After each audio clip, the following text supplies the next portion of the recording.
Уважаемые коллеги, добрый день. Siapa pejabat Rusia dengan kekayaan terbanyak saat ini? Tribun Timur melansir Russia Today, pejabat Kremlin berpenghasilan tertinggi tahun 2021 bukanlah Presiden Vladimir Putin tetapi ajudannya bernama Vladimir Medinsky.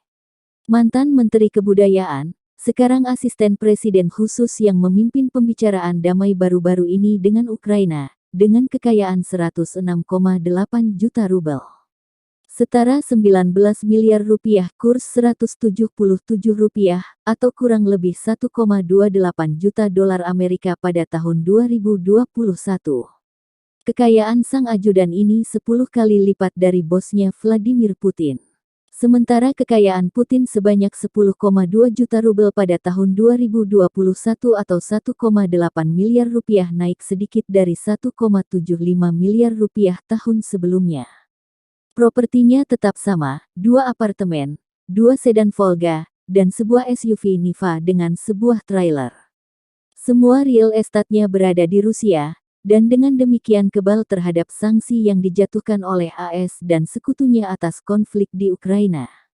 Adapun pendapatan ajudan Medinsky melonjak 6 kali lipat dari 17,6 juta rubel pada 2020, sementara istrinya naik dari pendapatan 47,9 juta rubel menjadi 77,3 juta.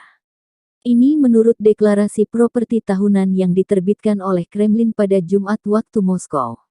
Undang-undang tahun 2008 yang ditujukan untuk memerangi korupsi mewajibkan pejabat publik untuk menyatakan pendapatan, properti, dan kepemilikan real estate mereka.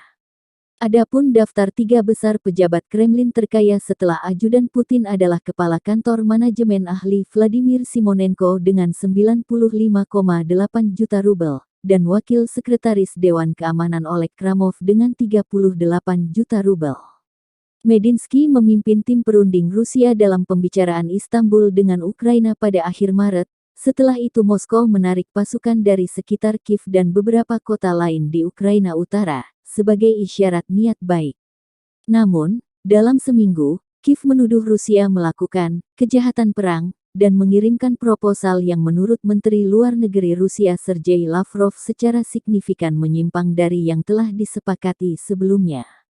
Dalam sambutannya awal pekan ini, Putin mengatakan bahwa pembicaraan dengan Kiev telah kembali ke jalan buntu. Terima kasih sudah nonton, jangan lupa like, subscribe, dan share ya!